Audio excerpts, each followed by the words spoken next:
On the side of a misty mountain, there was an old temple that awoke every morning to the sound of a bell. The bell hung from a wooden frame above the courtyard. Once it had been smooth and bright. Now, after decades of winters and storms, it was chipped and cracked. A long scar ran from its rim toward the center like a frozen bolt of lightning. The newest monk in the temple was a young man named June. June was serious, hard-working, and quietly at war with himself. He wanted everything he did to be perfect. Every morning before dawn, June's duty was to ring the bell 3 times to call the monks to meditation. Each time the mallet struck, the bell answered with a strange, uneven sound, rich but not pure. The crack made the note wobble. June winced at it. One day, he muttered to himself, I'll save enough money to buy the temple a proper bell, a smooth bell, a perfect bell. After ringing it, he would stand there in the chilly air, cheeks burning with embarrassment, listening to the awkward echo disappear into the valleys below. What must the villagers think when they hear this ugly sound, he wondered. They must think we are poor and careless, that we don't respect our own practice. One morning, while June was staring unhappily at the bell, the old abbot came up behind him. "You look as if the bell has insulted your ancestors," the abbot said gently. June straightened. "Master, this bell is cracked. It sounds wrong. Shouldn't a place of practice have something better?" The abbot examined the bell, running his fingers along the long scar. "It has served us for a long time. Its voice is familiar to this mountain." "Familiar, but not beautiful. I want the practice here to be pure, master, clear, not broken." The abbot gave him a long, quiet look. "Ring it again," he said. June hesitated, then struck the bell. The odd, trembling note spread through the cold air. "What do you hear?" the abbot asked. "I hear a flaw," answered June, "a sound that should not be there." The old man smiled faintly. "Interesting. I hear morning. I hear the valley waking. I hear all the years this bell has called us to sit with whatever we truly are, flaws included." Then he turned away. June was not convinced. Days passed. The more June listened, the more he hated the sound. In his mind, the cracked bell became proof that he too was not good enough. Every mistake in his chanting, every slip in his posture felt like another crack. If only everything could be fixed, smoothed, polished, then I could finally be at peace, he thought. One afternoon, news arrived that a wealthy merchant was visiting the temple with a generous offering. The monks cleaned the halls and swept the paths. June thought, this is our chance. With his donation, we could finally replace the bell. Clouds gathered as the merchant's caravan climbed the mountain road. By the time he arrived, a cold wind was howling through the pines, rattling leaves and prayer flags. The monks led the guest inside, offered tea, and listened to his troubles. He spoke of sleeplessness, of never feeling satisfied no matter how much he owned. When he had finished, the abbot suggested, "Stay the night. Join us for morning meditation. Listen to the mountain before you decide what you wish to give." The merchant agreed. That night a storm rolled in. Rain battered the roofs. Thunder rolled across the peaks. June lay awake, his mind racing. "We must not shame ourselves tomorrow," he thought.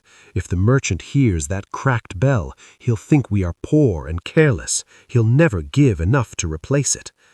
Before dawn, the storm broke. The air was cold and bright with the smell of wet earth.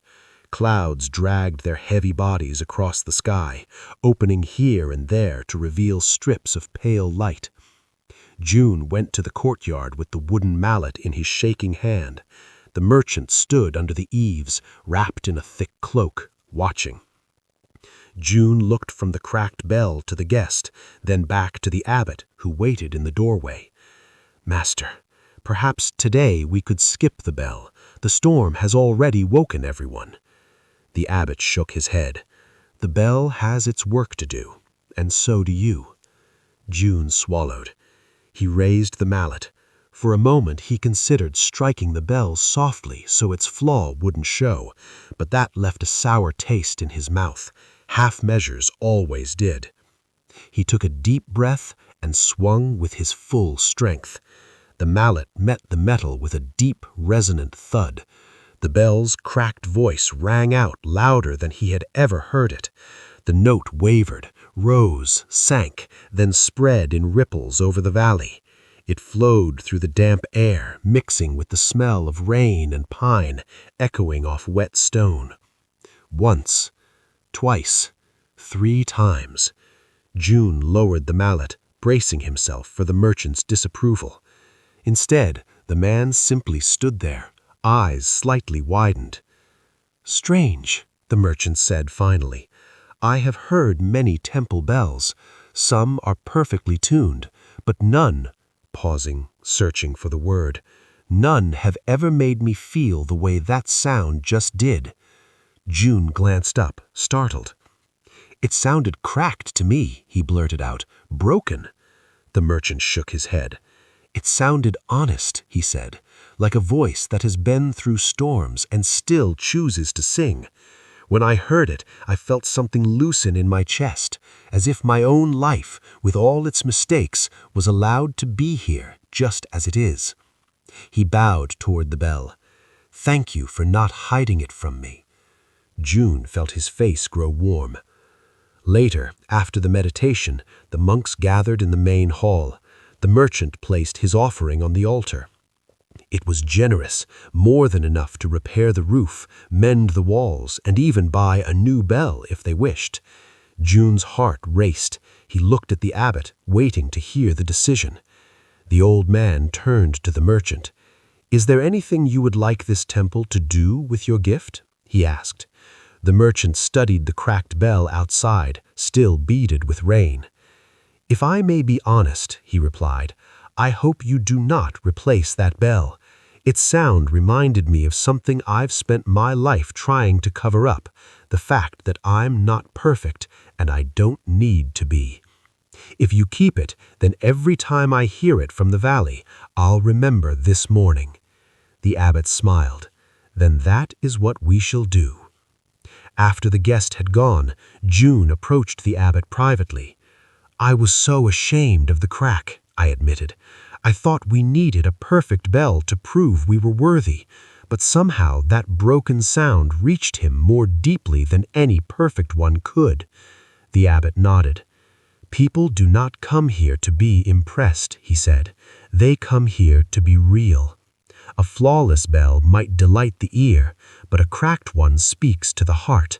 It tells the truth. Everything and everyone is marked by life.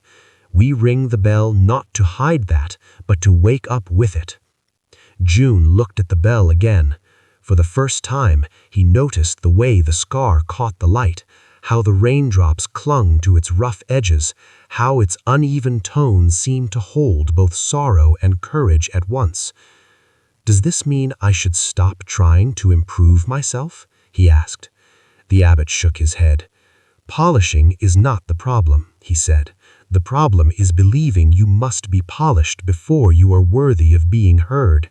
Practice means ringing your bell now, exactly as you are, while you keep learning.